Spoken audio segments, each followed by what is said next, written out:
बंदर को खेल दिखाए पे पहुंच गए भोले बाबा वेश बदल के। अब जब बंदर का खेल होने लगा तो पार्वती मैया भी बंदर का खेल देखने के लिए आई। तो पार्वती मैया ने जब मदारी को देखो तो पहचान नहीं पाओ कि हमारे भोले बाबा हैं। पार्वती मैया मन ही मन सोचने लगी, ये मन जो होता है बड़ा ही चंचल होता है। पार्वती मैया सोचने लगी, कहाँ हमारे भोले बाबा, कहाँ जे मदारी, अगर ऐसे पति हमारे होते तो हमारी किस्मत खुल जाती। पार्वती मैया मन में सोच रही हैं, जब मदारी जैसे पति हमारे होते तो हमारी किस्मत खुल जाती।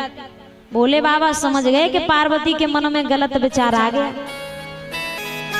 भोले बाबा पूर्ण रूप में आए, कहने लगे पार्वती तुझे अब बिल्कुल मैं कैलाश पर्वत पे नहीं ले जाऊंगा। अब भोले बाबा रूठ के चले गए। अब कुछ समय के बाद में पार्वती को और भोले बाबा की याद आई। तो पार्वती मैया भील की सुंदर कन्या बन के, बहुत सुंदर बन करके और कैलाश पर्वत पे घूमने लगी। और जैसे ही भोले बाबा की नजर पड़ी तो भोले बाबा का भी मन डोल जाता है। भोले बाबा सोचने लगे, ऐसी बीवी हमारी होती तो हमारी किस्मत खुल जाती, ऐसी पत्नी हमारी होनी चाहिए थी। अब भोले बाबा भील की कन्या के रूप में पार्वती होती वही पहुंच गए और कहने लगे तुम ऐसा करो, हमारे संग ब्याह कर लियो। भोले बाबा कह रहे हैं, पहचान नहीं पाई कि हमारी पार्वती है, तुम हमारे संग ब्याह कर लो। पार्वती मैया बोली, ब्याह तो कर लेंगे हम, पर लेकिन हमारी एक शर्त है। ब्याह तो करेंगे तुम तो, पर लेकिन हमारी एक शर्त है। भोले बाबा सोचने लगे, अगर ब्याह करेंगे तो जाके शर्त माननी पड़ेगी। भोले बाबा ने कही ठीक है, तुम अपनी शर्त बताओ, तुम्हारी शर्त क्या है। तो पार्वती मैया बोली, पहले तुम हमें अपने कंधों पर बिठाओ। अब भोले बाबा सोचने लगे, जासू ब्याह करेंगे, सुंदर पत्नी चाहिए तो जी कंधा पे ना, हमें सर पे बिठानी पड़ेगी। तो भोले बाबा ने कहा करो, पार्वती मैया को कंधा पे बिठायो और कंधा पे बिठा के कैलाश पर्वत पे लेके चले। तो पार्वती मैया ने अपने वजन को इतना बढ़ाया कि भोले बाबा की सांसें फूल गई। भोले बाबा समझ गए कि मेरी पार्वती के अलावा और कोई नहीं हो सकता, क्योंकि पार्वती ही तीनों देवताओं की माँ है, आदि शक्ति, जगत जननी जगदम्बा, जो ब्रह्मा विष्णु महेश तीनों की माँ है। तभी तो कहते हैं, जान आपत में पड़ गई कि नर पे नारी चढ़ गई।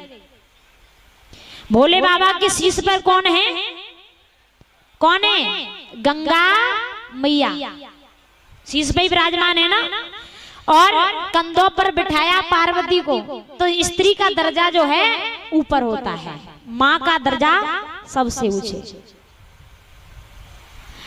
तो जब ब्रह्मा जी ये बात सोच रहे थे कि अगर मुझे संसार आगे बढ़ाना है तो सरस्वती से सहायता लेनी होगी। इतने पर देवर्षि नारद आ जाते हैं और देवर्षि नारद कहने लगे, पिताजी अगर तुमने ऐसी सृष्टि बनाई तो आगे जो समय आ रहा है वो सृष्टि व्रत हो जाएगी, नष्ट हो जाएगी, क्योंकि आगे चल के बाप बेटियों का रिश्ता बदल जाएगा। इसलिए तुम दूसरा कोई उपाय निकालो।